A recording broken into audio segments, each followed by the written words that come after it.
What is going on, everybody? Welcome back to Opera Anna. Welcome back to my channel. My name is Anna. I am an opera singer and I am here to opera up your life. If you're new here, welcome to my channel. We've got an aria explained on deck today, which means that I'm going to walk you through an aria and explain what's going on. I know opera can be sometimes a little bit difficult for people who are new to it and to kind of wrap their heads around it, so I am here to help you wrap it. Today is a very special one because we're looking at an aria that has permeated mainstream culture in a way that few arias ever do. It's right up there with Nessun Dorma and De Hüllerrache, or the Queen of the Night, even though she is the Queen of the Night. She doesn't sing the Queen of the...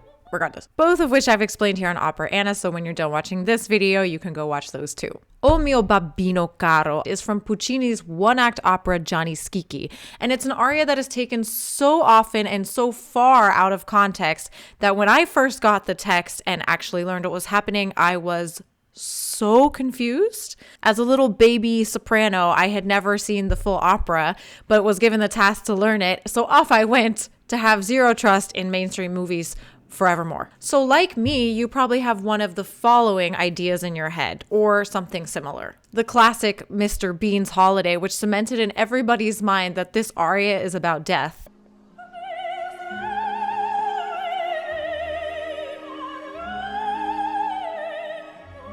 It is, however, hilarious, and I love the use of opera in this scene that gets everyone's attention and is a means of storytelling. Unfortunately, that storytelling is not Gianni Schicchi, but then we have this glorious mashup of Maria Callas's interpretation of the aria and Romeo and Juliet.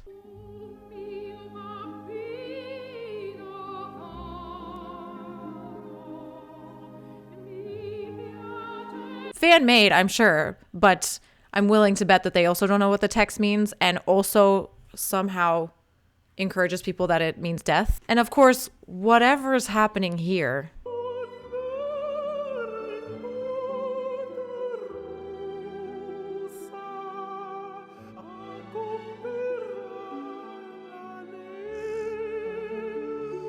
perhaps the most salaciously and deliberately inappropriate interpretation of them all, not only because of the storyline that they chose to go on top of this aria, but because the creators of this deliberately changed the words in the subtitles. Who is this drag queen and where do I file a complaint? Nothing against drag queens, but when they move into the art form that I love and start just ripping it up, then I have a problem. Regardless, I'm here to set the record straight. Gianni Schicchi is actually part of a larger triptych that Puccini wrote of one-act operas. He'd been looking to write a one-act opera for quite a while after their popularity soared with a competition for such a work held by music publisher Edoardo Sonzogno in 1890. The three operas in the one-act opera triptych that Puccini wrote range from the tragic to religious to comic, Gianni Schicchi being the only work that Puccini wrote for the triptych and actually in his entire career. It was also the most popular of the three, so much so that theaters wanted to separate it from the other two and pair them with something more popular, which has happened multiple times. Gianni Schicchi has been paired throughout the centuries with Pagliacci, Hansel and Gretel, and even La Boheme in a weirdly smushed up, incestuous packaging of Puccini operas. But thankfully, I didn't know that existed until researching this aria because that sounds really weird. The short but sweet opera of Gianni Schicchi is really only about an hour long, and it tells the story of, quote-unquote, an incident in Dante's Divine Comedy. Buoso Donati is on his deathbed, and all of his relatives are gathered around mourning his passing, but really are much more interested in his will. Buoso has quite the bag to leave behind, including some property, so everyone wants to get their hands on it. One of his relatives, Rinuccio, hopes to marry the daughter of Gianni Schicchi, who is not part of the family, and is hoping that the money that he's been left by Donati will help him do so. In case it weren't obvious enough by this incredible foreshadowing that everyone's waiting around to get the money, and we in fact need a problem to make any sort of believable and interesting theater, no one gets left any money.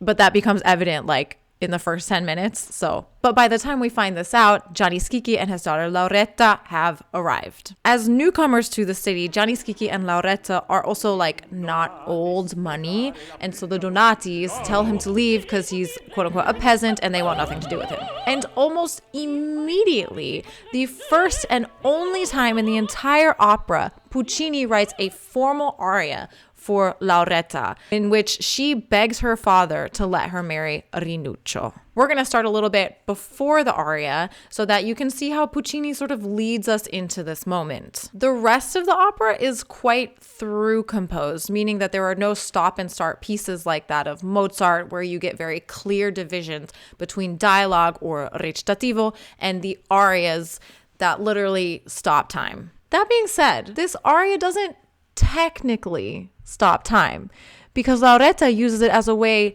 to succeed in allowing her dad to let her marry Rinuccio. So just to see how we're getting into the aria, we're going to start with this full-on Tim Burton version from I don't know where, because people refuse to put all the info in a description. Unlike me, you will find all of the info in the description, including all of the clips that I used today. And if you appreciate someone actually putting things in the description box for once, then you should like and subscribe. Just a thought. So let's go.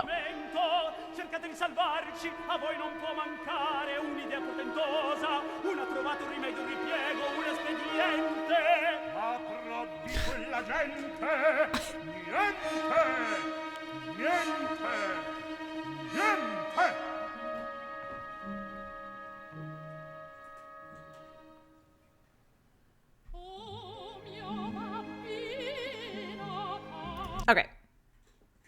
We're not listening to this version. So the strings hold this tremolo on an E flat as soon as Gianni Schicchi starts singing.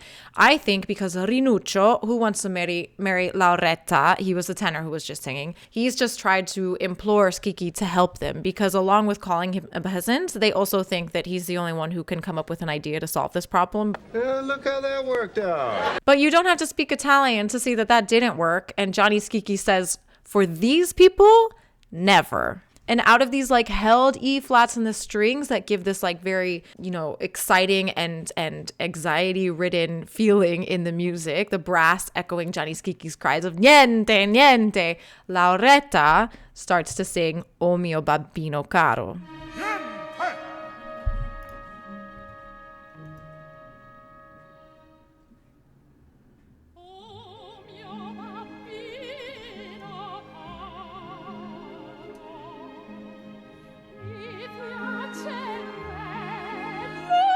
So for everyone who speaks really just a tiny bit of Italian and has listened to this aria, just reset your brain that she's not saying bambino, which means child. She's saying babbino, meaning daddy, I guess would be the equivalent. And I don't want to say this is what she's saying, but babbino, I've checked it with some reliable Italians, can also mean something along the lines of sucker, like that she's heavily aware of what she's doing and knows that he's going to give in almost immediately.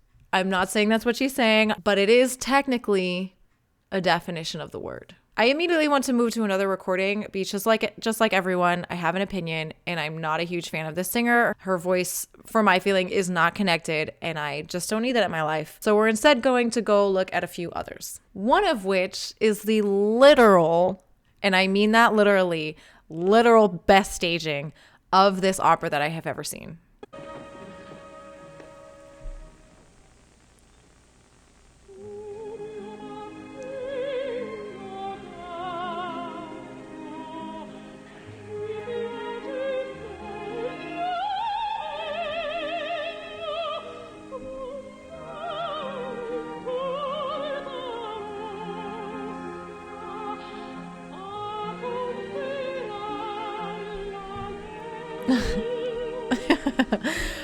Renata Scotto, more known for a larger repertoire, and she's already a bit older in this production, but her acting here is the absolute best I've ever seen, and I think the whole thing just captures the scene perfectly. So this is the one we're going to focus on.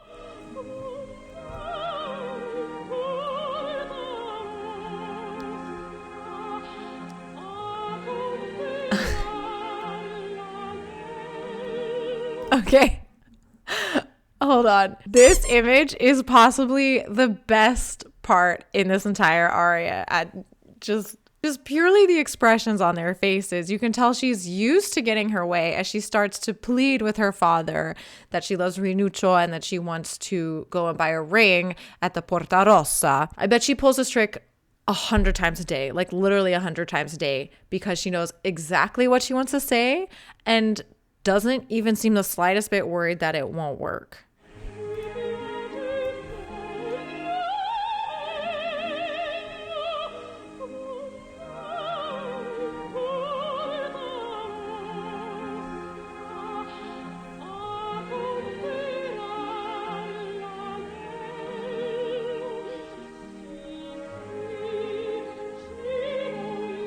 The only thing I will say that I don't love about this interpretation, that I'm sure some of you have heard, is that the voice is really just on the edge of the note each time. Some of them are right there, and some of them are quite flat. Scotto is 47 here, I think, which is not necessarily old, of course, but something has happened to the voice that is just, it's suffering a bit. And also the way she's breathing is incredibly disconcerting, but I stand by the acting at this point. The thing that makes him jump and turn around is her saying that she wants to go to Porta Rossa to buy a wedding ring. And since he just got done arguing with the family he thinks doesn't respect him at all, which they clearly don't, there's also no way that he could calmly react to that. And thank God we have a director of this aria who actually gives her a reason to say, sì, ci voglio andare, because why else would she feel the need to double down on that if he didn't object in some way? This is a nuance that gets missed a lot in concert recordings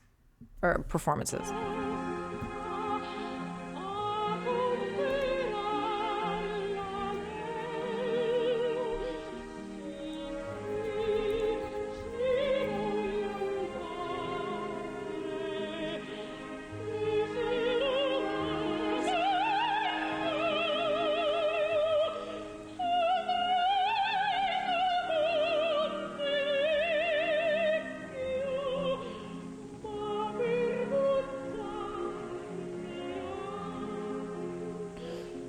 Okay, the breathing, it's not good. I should not be able to hear your breathing this much. But her high notes still fly, and of course her phrasing is beautiful. She still has this gorgeously delicate portamenti that fit the style and the situation so well, just very manipulative. It's great. Quote, "If you don't let me marry him, I will throw myself from the Ponte Vecchio into the Arno." Not dramatic at all, actually, simply matter of fact, like this is what I will do. Like normally people are like, I'll throw myself in the Ponte.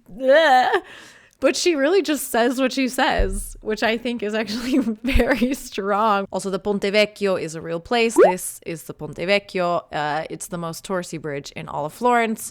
So if you wanted to practice your best Lauretta, you could. Let's look quickly at someone who I think is incredibly underrated and not talked about enough. Victoria de Los Angeles.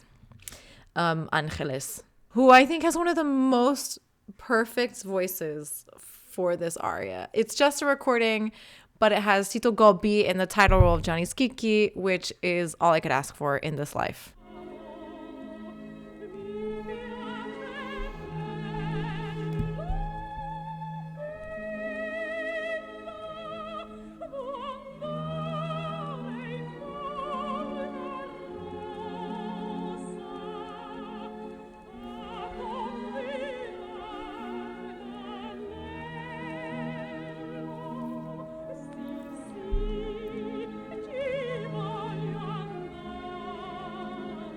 Sopranos beware. No matter how much you try to pronounce that double B in babbino, coaches will always tell you it's not enough. So don't feel bad if that's one of the first things they say. You're probably not pronouncing it enough, but I'm just saying that's what they say to everyone. Her high notes, in contrast to Scotto, who uses her literal full voice in basically all of them, are so floaty and controlled.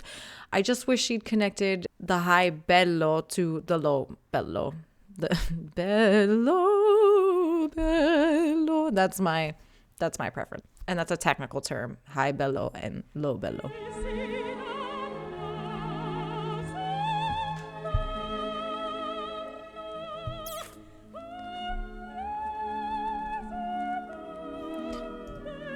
Also, this happens a lot when I listen to older singers. They had such an interesting way of approaching some vowels.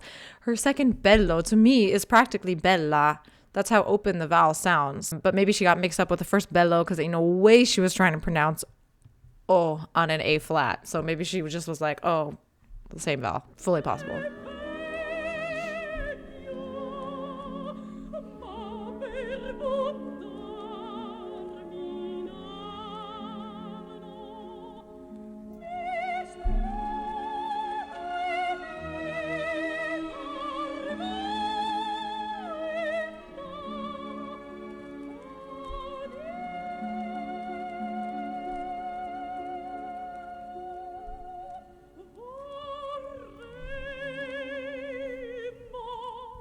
So even though we can't see her, we can feel that she's young.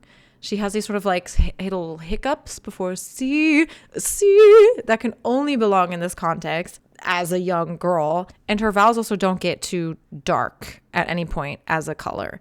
Singers are always putting their voices much too far back to try and like listen to themselves. Although very few of the singers that I highlight here do that, but I'm sure you've heard that before. Dark vowels, a young character do not make.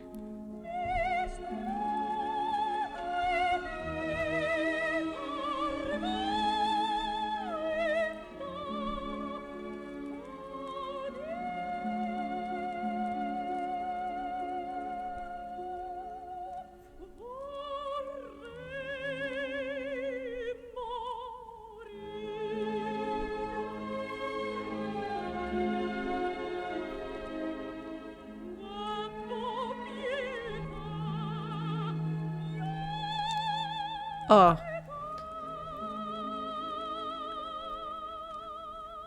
Oh my God.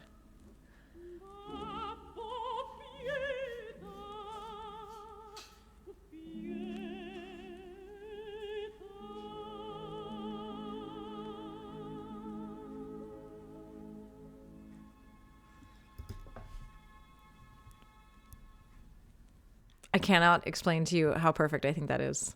Even on older recording, it's so musically interesting that I don't feel like I've heard this aria 7,000 times. I don't want to sing along because I don't know what she's going to do.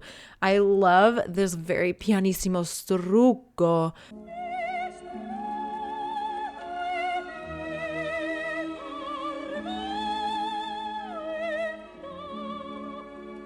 So that she can work to the tormento. She has somewhere to go. Mi strugo e mi tormento, oh Dio, vorrei morir. Like, and this is where so many people get into trouble because we see words like this and think that it's a serious, tragic aria. But let's watch how Renata Scotto does it. Scotto.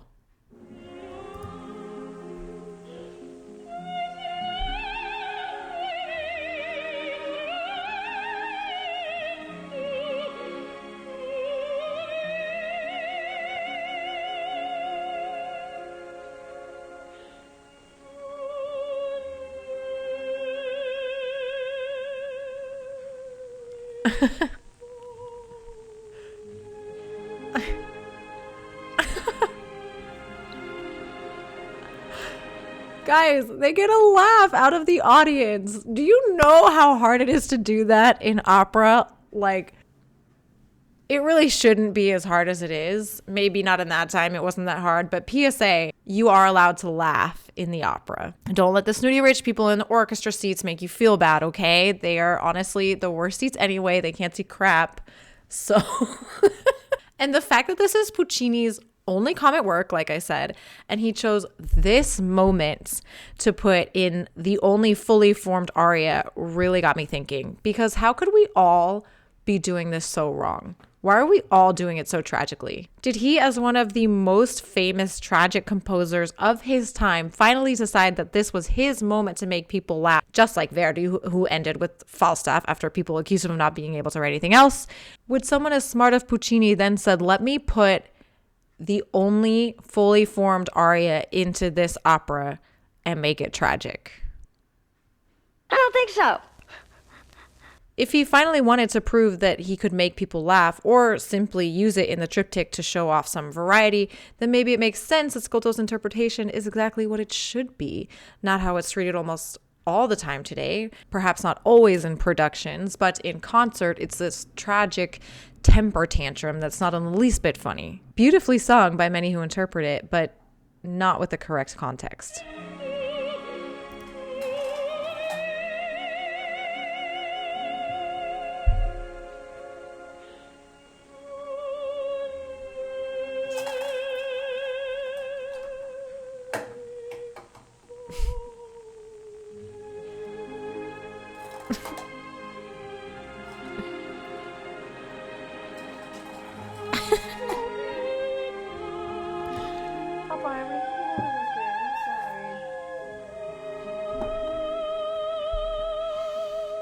Scotto's voice is so interesting here because she seems to maintain a huge amount of flexibility in the voice, in the very delicate portamenti, in this decrescendo andio, which she gets out, which I think is very impressive. And I almost don't even know if she's singing anymore and takes a breath to make it seem like she was.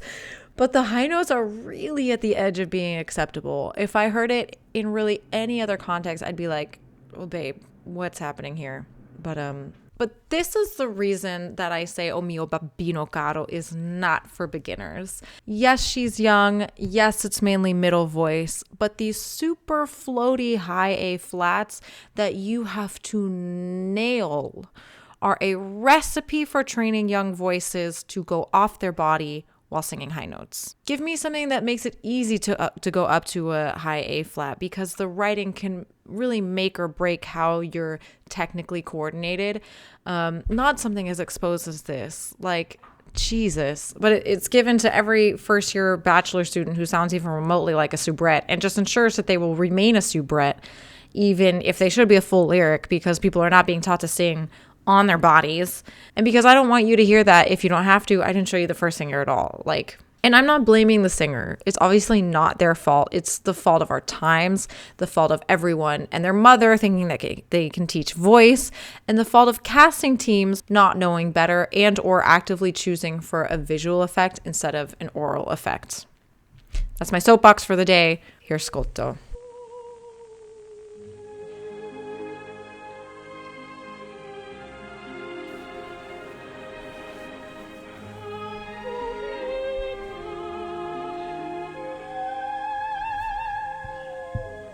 Beautiful.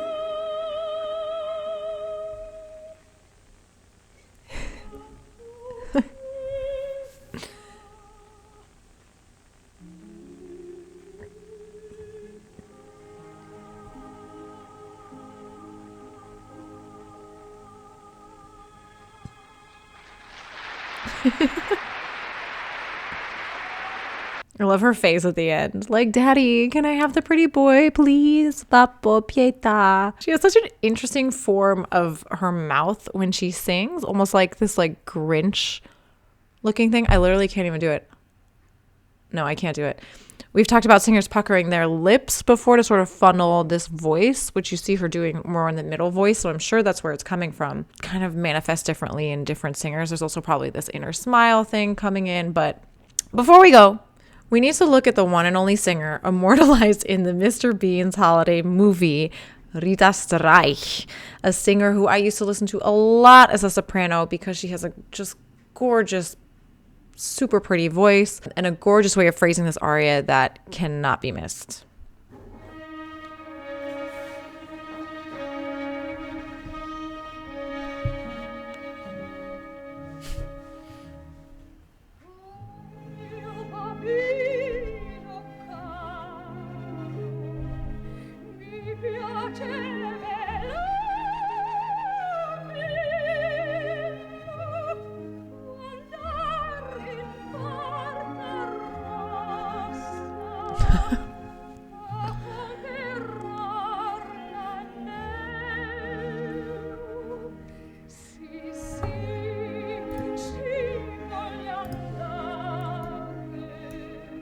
Those R's, those rolled R's, my goodness.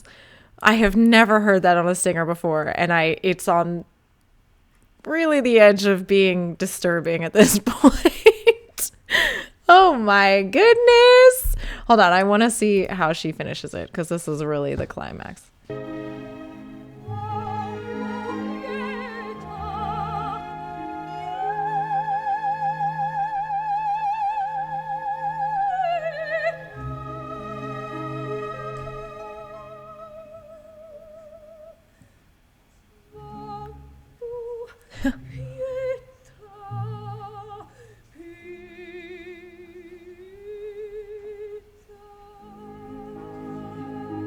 I have never heard a singer take that long to say bop bo pieta.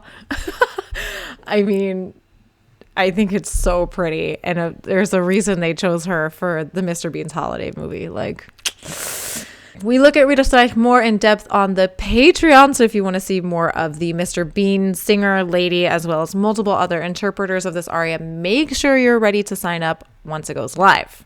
In any case, for now and forever, you know the actual meaning and context behind O Mio babbino, caro. And I now give you permission to be the friend who always has to point out that actually that's not what it's talking about every time it comes up in a movie. Thank you so much for joining me today for O Mio babbino, caro from Puccini's one-act opera Gianni Schicchi. Don't forget to follow me on Instagram at opera.anna to opera up your life every day, and I will see you in the next one. Addio.